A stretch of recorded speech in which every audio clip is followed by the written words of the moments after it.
this lesson is going to be about DNA replication.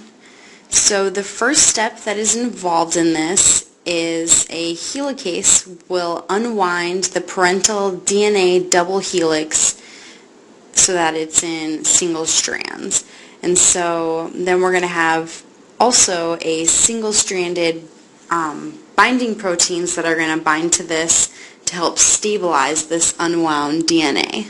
And so if we look down here at our drawing, this top section is the parental DNA, and as you can see, I kind of drawn like the little lines representing the base pairs, and then we have some of the, I wrote out the pairing here, so we have C's pairs with G's and T's paired with A's, as you can see here. And we're going to draw in the helicase, which is unwinding the DNA. So we're just going to draw a little molecule like this, and it's going to be at the replication fork because it's performing the unwinding. So this is a helicase, and this is step 1. So it's unwinding our DNA. The next step is a DNA polymerase is going to come along and read the single strand in the 3' to 5' direction, and it's going to produce what we're going to call the leading strand in the 5' to 3' direction. So this can get a little confusing, but and also the DNA polymerase, when it's producing this leading strand, individual nucleotides are paired together to make the new strand.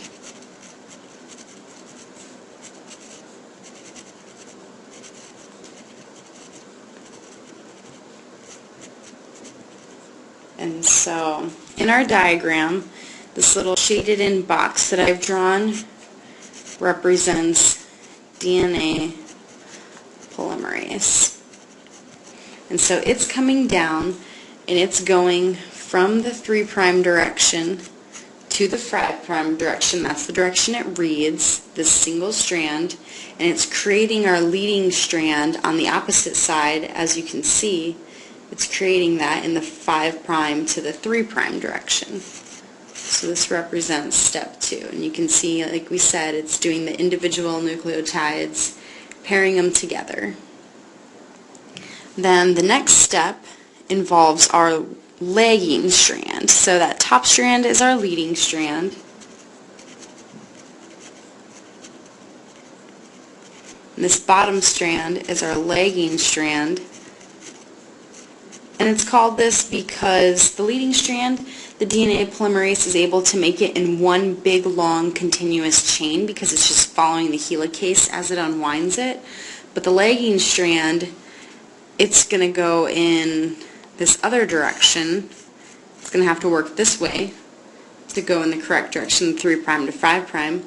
And so because it's going in that way, we're going to have to make little sections at a time rather than one big long continuous.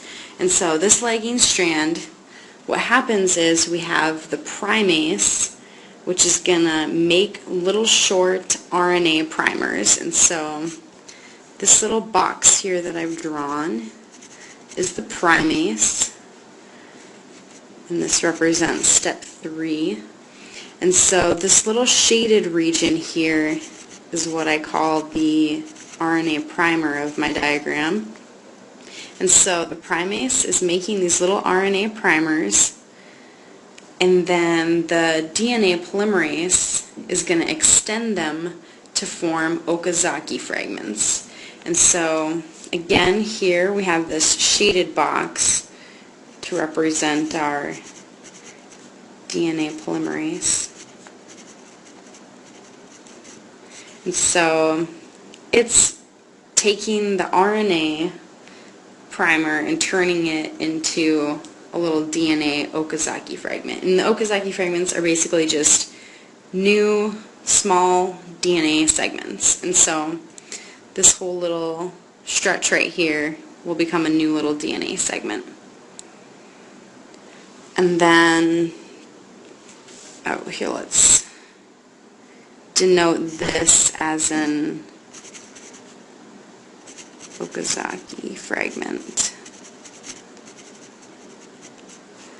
And then the last step is the RNA primers are replaced by DNA through the DNA polymerase, like we just said. And then the DNA ligase comes along and joins each of these different Okazaki fragments into one growing strand. So as you can see in my diagram, we said that we're going in this direction, and then I have another one with a little RNA primer. The DNA polymerase is on it, turning it into the DNA. So we're still going this direction. And here is the fourth step in this molecule is our DNA ligase. And it is going to take and join each of these segments into one.